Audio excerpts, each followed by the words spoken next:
بسم الله الرحمن الرحيم. كتاب أنزلناه إليك مبارك ليدبروا آياته وليتذكر أولو الألباب. صدق الله العظيم.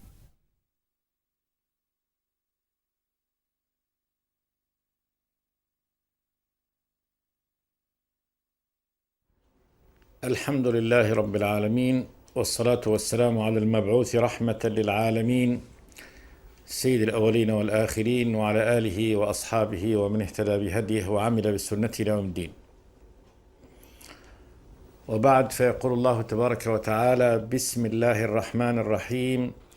قاف والقرآن المجيد، بل عجبوا أن جاءهم منذر منهم فقال الكافرون هذا شيء عجيب، أإذا متنا وكنا ترابا ذلك رجع بعيد، قد علمنا ما تنقص الأرض منهم وعندنا كتاب حفيظ، بل كذبوا بالحق لما جاءهم فهم في أمر مريج، أفلم ينظروا إلى السماء فوقهم كيف بنيناها وزيناها وما لها من فروج، والأرض مددناها وألقينا فيها رواسي وأنبتنا فيها من كل زوج بهيج، تبصرة وذكرى لكل عبد منيب، ونزلنا من السماء ماء مباركا فأنبتنا به جنات وحب الحصيد، والنخل باسقات لها طلع نضيد، رزقا للعباد، وأحيينا به بلدة ميتا كذلك الخروج.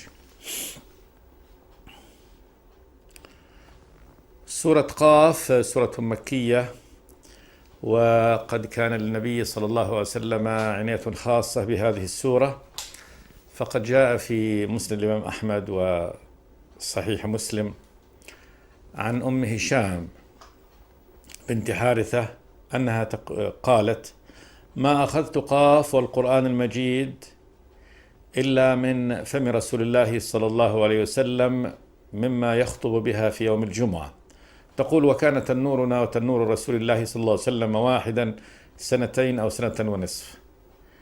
ومعنى أنها تنورهم واحد يعني أنها يشتركون في هذا التنور، فهي كثيرا ما تكون في المكان وتسمع خطبة النبي صلوات الله وسلامه عليه في يوم الجمعة. تقول: حفظت سورة قاف والقرآن المجيد من فم النبي صلوات الله وسلامه عليه، مما كان يكررها في الجمعة يخطب بها صلوات الله وسلامه عليه.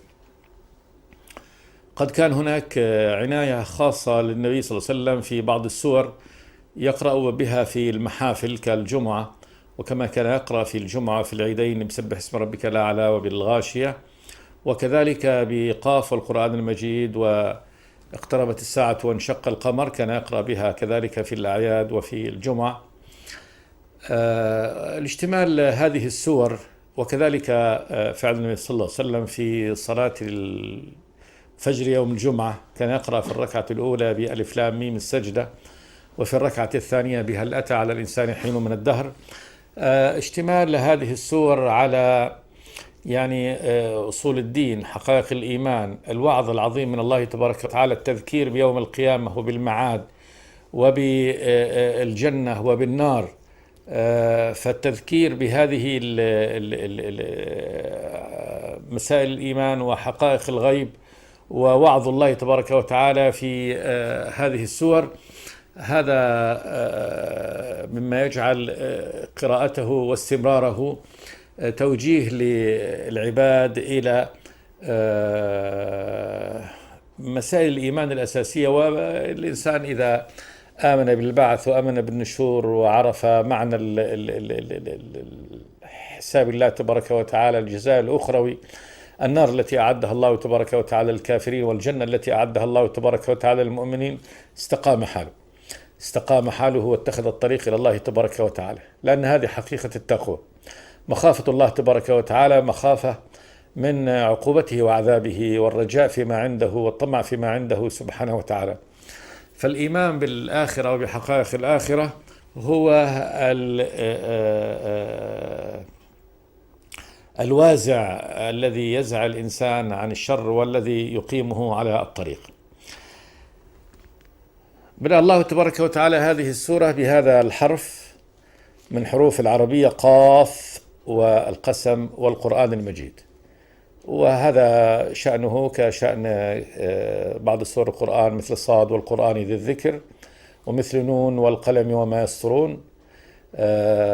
هذه حرف واحد، وفي حرفين مثل طاسين، طاسين ميم 3 حروف، ألف لام ميم، كاف ها يا عين صاد. هذه الحروف المقطعة، وقد مضى أن الكلام فيها كثيرا وبيان أنها توجيه من الله تبارك وتعالى إلى أن هذا القرآن العظيم هو من هذه الحروف، حروف العربية، وأن هذا قائم في مال التحدي. قاف والقرآن المجيد، يقسم الله تبارك وتعالى بهذا القرآن المجيد الممجد العظيم معظم كلام الله تبارك وتعالى. وهذا القرآن ممجد من كل الوجوه، فهو رفعته في السماء بأيدي سفرة كرام بررة، مكتوب في السماء مقروء في الأرض، كلام الله تبارك وتعالى الذي جعله الله تبارك وتعالى لإخراج من شاء من العباد من الظلمات إلى النور. كتاب مبارك بكل معاني البركة والعظمة للتبصر والتفكر والتعلم، يحرك الله تبارك وتعالى به يعني القلوب إلى طاعته ومحبته ورضوانه سبحانه وتعالى. ولو أن قرآنا سيرت به الجبال أو كلم به الموتى، ولو أن قرآنا سيرت به الجبال أو قطعت به الأرض أو كلم به الموتى، أي لكان هذا القرآن لا أعظم ولا أرفع ولا أجل من هذا القرآن الكريم كلام الله تبارك وتعالى. قاف والقرآن المجيد الممجد، يقسم الله تبارك وتعالى به. قيل إن المقسم عليه هنا قد علمنا ما تنقص الأرض منهم وعندنا كتاب حفيظ. والمقسم عليه ما يتضمنه هذا القرآن من هذا العلم الإلهي الذي يعني أنزله الله تبارك وتعالى على عباده. قاف والقرآن المجيد. ثم قال جل وعلا: بل عجبوا أن جاءهم منذر منهم فقال الكافرون هذا شيء عجيب. بل عجبوا الكفار، عجبوا مما لا يتعجب منه ولا يتعجب منه إلا الجاهل الأعمى الغبي. بل عجبوا أن جاءهم منذر منهم فقال الكافرون هذا شيء عجيب. عجبوا أن جاءهم منذر منهم، جاءهم منذر منهم وهو الرسول صلوات الله وسلامه عليه، جاء لينذرهم وليخوفهم عذاب الله تبارك وتعالى وعقوبته وما ينتظرهم، يعني ينتظر المكذبين في الآخرة، وكذلك ما ينتظر يعني أهل الطاعة في الآخرة. وهذا أمر لا يتعجب منه. كيف يتعجب من هذا الأمر وهو الحق البين، وهو الحكمة، يعني العلم القائم على الحكمة العظيمة، حكمة الرب تبارك وتعالى، أن يختار الله تبارك وتعالى من كل أمة رسول يدعوها إلى الله تبارك وتعالى ويبين لها الطريق.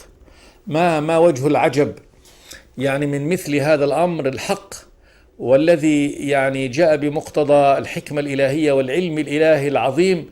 كيف يتعجب من هذا؟ لا يتعجب من هذا إلا الجاهل، يعني المطموس الذي لم يعني يعرف حقا، والذي يتعجب مما لا يتعجب منه. قال جل وعلا: بل عجبوا أن جاءهم منذر منهم، وهو محمد صلوات الله وسلامه عليه، منذر ينذرهم يخوفهم عذاب الله تبارك وتعالى. وقد قال النبي في أول خطوة له: إني نذير لكم بين يدي عذاب شديد. تبارك الذي نزل الفرقان على عبده ليكون للعالمين نذيرا.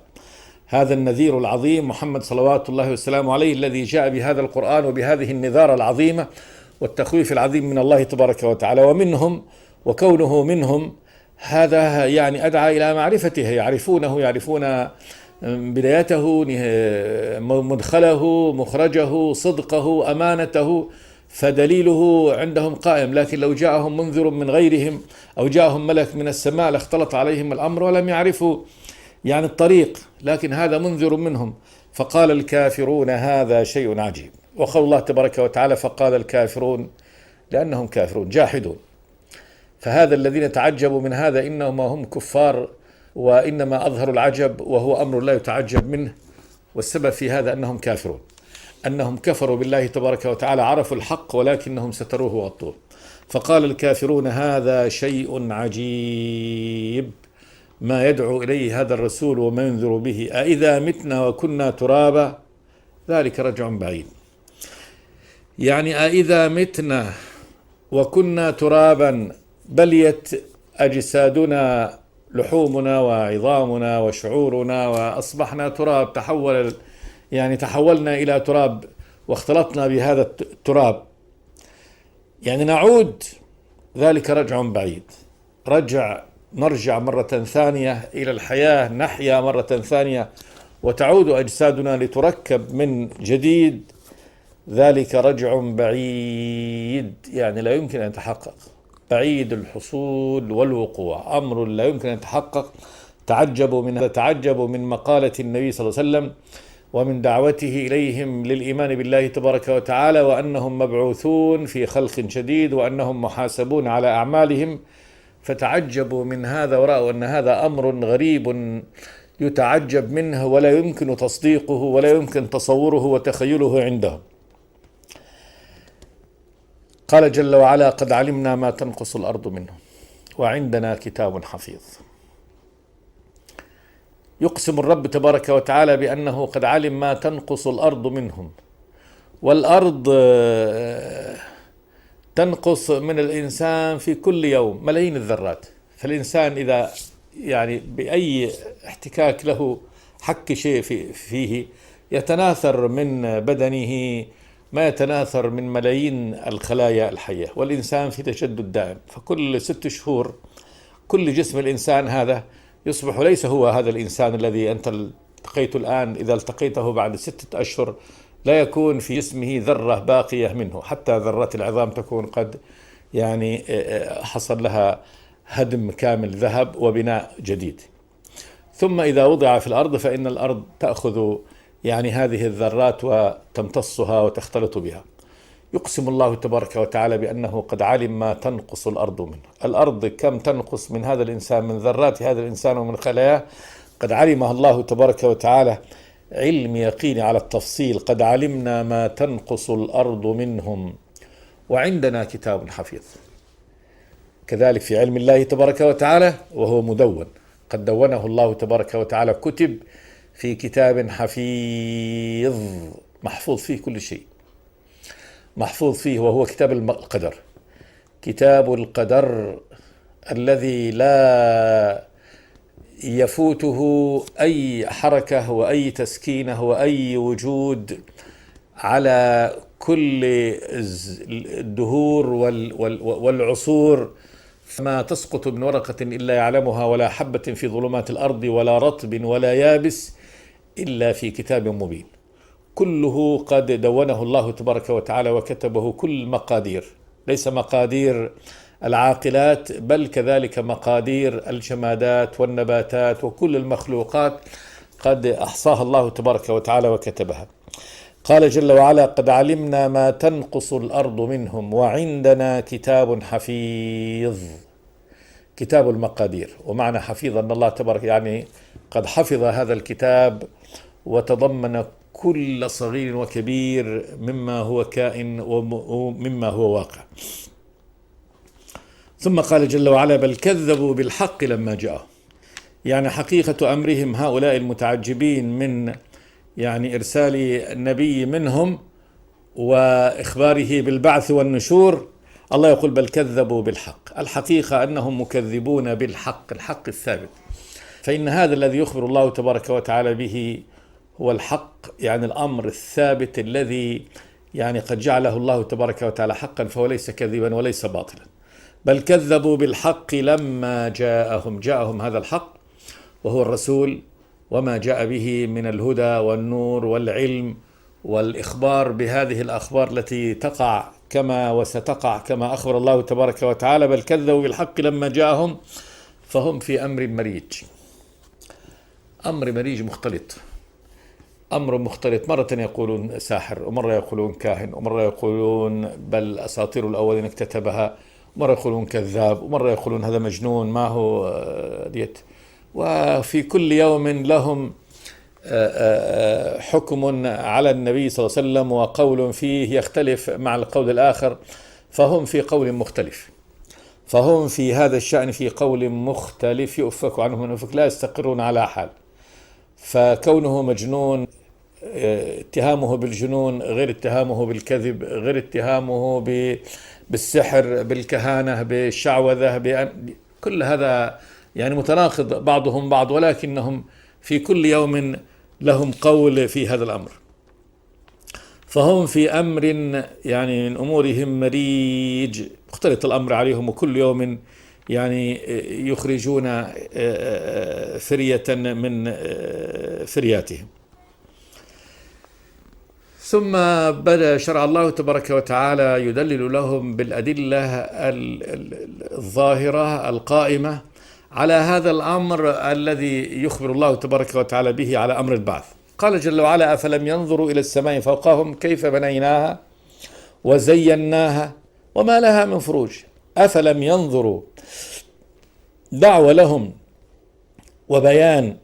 أفلم ينظروا إلى السماء فوقهم، سماء العلو، كيف بنيناها، كيف بناها الله تبارك وتعالى وشد جنباتها وأنها لا تتهاوى ولا تسقط عليهم، وزيناها بهذه الكواكب العظيمة والنجوم والأقمار وهذه الشموس، هذه الزينة العظيمة ليلا ونهارا، زينة الشمس نهارا بزينة السماء نهارا بهذه الشمس المشرقة الوضاءة، وزينة السماء ليلا بهذه النجوم المتلألئة الناصعة. أفلم ينظروا إلى السماء فوقهم كيف بنيناها وزيناها وما لها من فروج. ما لها من فروج، ليس فيها شقوق، ليست هناك شقوق في هذه السماء تتهاوى، بمعنى أنها ليست بناء هش ضعيف يتساقط، بل هو بناء في غاية الإحكام وفي غاية الجمال وفي غاية الإبداع وفي غاية الاتساع، لا يستطيع عقلهم أن تصل إلى يعني نهاية وسعة لهذا يعني الكون البديع ديت. فالذي بنى هذا البناء العظيم القوي المتماسك بهذه ديت أيعجز سبحانه وتعالى أن يعيد أجسادهم مرة ثانية؟ أفلم ينظروا إلى السماء فوقهم كيف بنيناها وزيناها وما لها من فروج، والأرض مددناها وألقينا فيها رواسي وأنبتنا فيها من كل زوج بهيج. هذا نظر إلى السماء، وجه الله تبارك وتعالى أنظارهم إلى السماء للتدليل على قدرته وعظمته سبحانه وتعالى وآياته في الخلق، ثم يعني وجه الله تبارك وتعالى أنظارهم إلى الأرض، قال: والأرض مددناها. المد بمعنى يعني التوسعة والإطالة. وألقينا فيها رواسي، هذه الجبال ألقاها الله تبارك وتعالى، وزعها في هذه الأرض لتستقر وتثبت، وعندما تسير سيرانها تسير بمنتهى الانتظام والاعتدال دون أن تكون مائلة أو يعني متزلزلة. والأرض مددناها وألقينا فيها رواسي، الجبال، لترسيها، وأنبتنا فيها من كل زوج بهيج. أنبتنا في هذه الأرض من كل زوج من النبات، ذكر وأنثى، أو زوج يعني ألوان وأشكال، يعني شيء له شيء من جنسه. فمن النباتات أزواج، ومن الفواكه أزواج، ومن الحبوب أزواج وأشكال.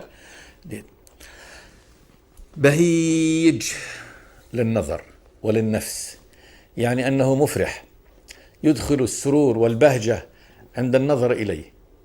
انظر إلى الفاكهة، انظر إلى الأشجار، إلى البساتين، إلى المروج الخضراء، انظر إلى المروج الخضراء في وقت خضرتها، ثم يعني في وقت حصادها وصفرتها، وكأنها يعني سلاسل الذهب. فمنظر النبات في كل مراحله، وخاصة في وقت إزهاره وفي وقت إثماره، أمر عظيم جدا، كما قال تبارك وتعالى: انظروا إلى ثمره إذا أثمر وينعه إن في ذلكم لآيات لقوم يؤمنون. والأرض مددناها وألقينا فيها رواسي وأنبتنا فيها من كل زوج، أي من النبات، بهيج يدخل السرور والبهجة والحبور على النفس، تبصرة وذكرى لكل عبد منيب. يعني أن هذا الذي جعله الله تبارك وتعالى في الأرض من هذه البساتين اليانعة ومن ثمرات النخيل والأعناب ومن هذه المروج الخضراء ومن هذه الزروع المختلفة، هذه جعلها الله تبارك وتعالى تبصرة، ليبصر الإنسان فيعلم قدرة الله تبارك وتعالى وعظمته ويعني أسرار خلقه سبحانه وتعالى، وكذلك إنعامه وإفضاله جل وعلا.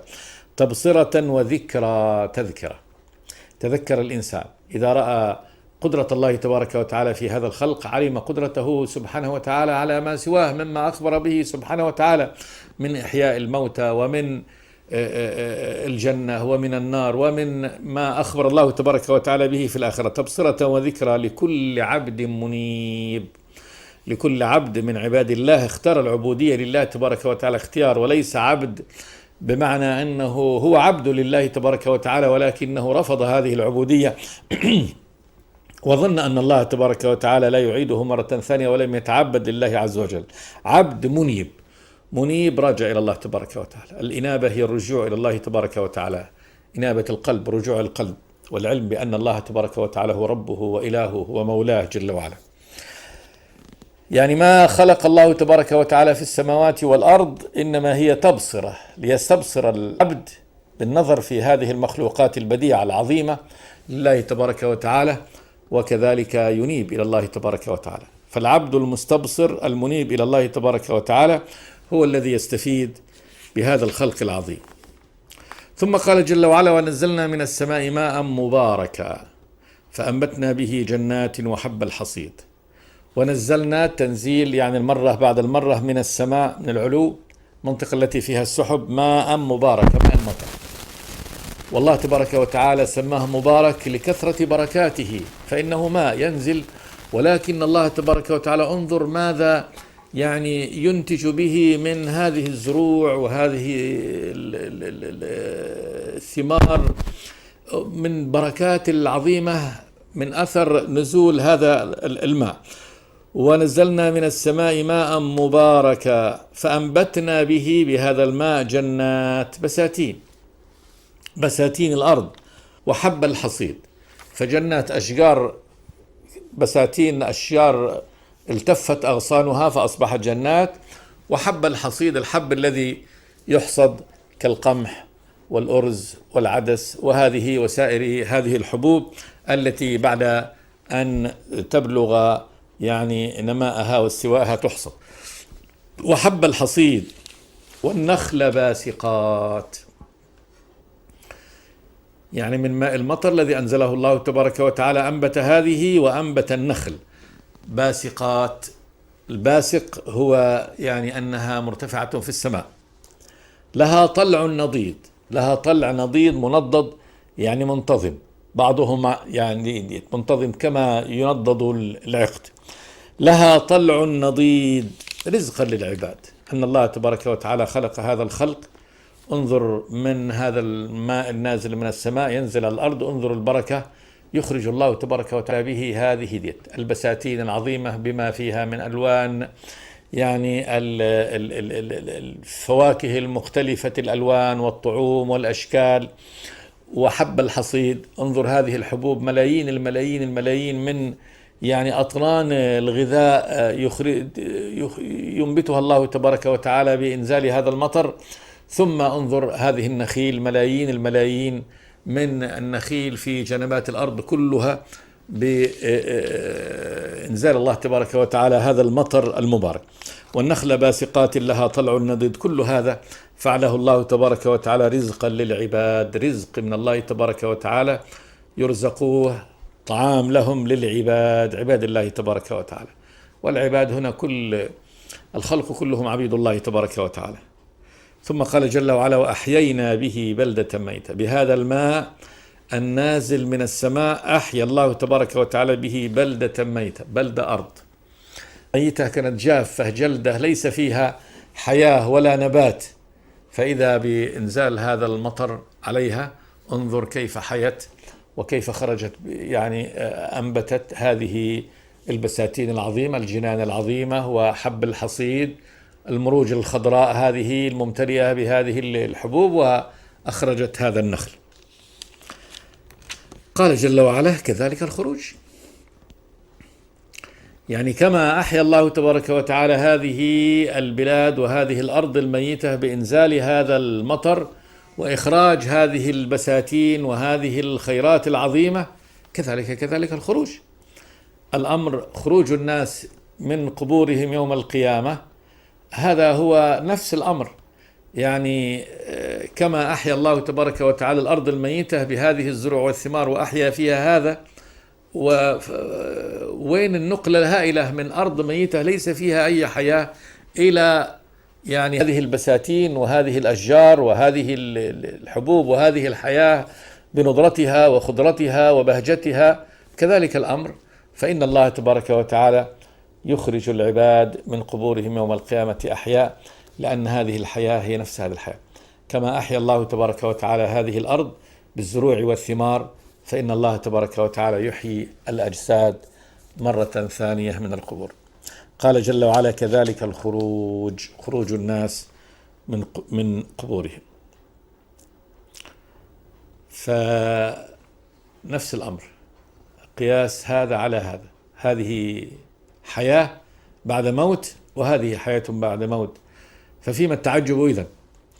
كان الله يقول للكفار: مما التعجب إذن؟ مما التعجب من أمر هم يرونه. أولا هذا الخلق العظيم على هذا النحو، خلق السماوات والأرض أكبر من خلق الإنسان، ثم هذه يعني عجلة هذه الحياة التي الماء الذي ينزله الله تبارك وتعالى من السماء فيحيي به يعني هذه الأرض وينتج به يعني هذا النتاج العظيم من الزروع ومن الثمار. كذلك الخروج. فهذا الأمر أمر واحد. فمما التعجب إذن أيها الكفار: بل عجبوا أن جاءهم منذر منهم فقال الكافرون هذا شيء عجيب أئذا متنا وكنا ترابا ذلك رجع بعيد. والحال أنهم يرون هذه يعني هذه الحياة ماثلة أمام أعينهم، ولكن الكافر لا يتعظ ولا يرعوي. قال جل وعلا: كذبت قبلهم قوم نوح وأصحاب الرس وثمود وعاد وفرعون وإخوان لوط وأصحاب الأيكة وقوم تبع كل كذب الرسل فحق وعيد.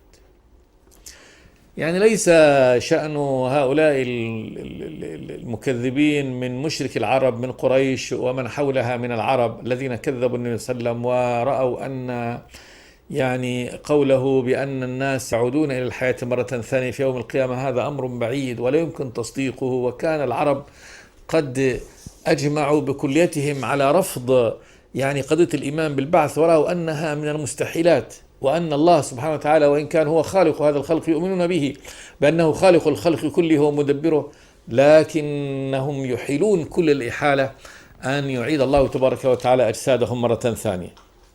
فأخبر سبحانه وتعالى أن شأن هؤلاء المكذبين كشأن إخوانهم يعني من الأمم الذين كذبوا قبل ذلك. قال: كذبت قبلهم، قبل قريش والعرب، قوم نوح وأصحاب الرس وثمود وعاد وفرعون وإخوان لوط وأصحاب الأيكة وقوم تبع كل كذب الرسل، كل هؤلاء قد كذبوا رسلهم.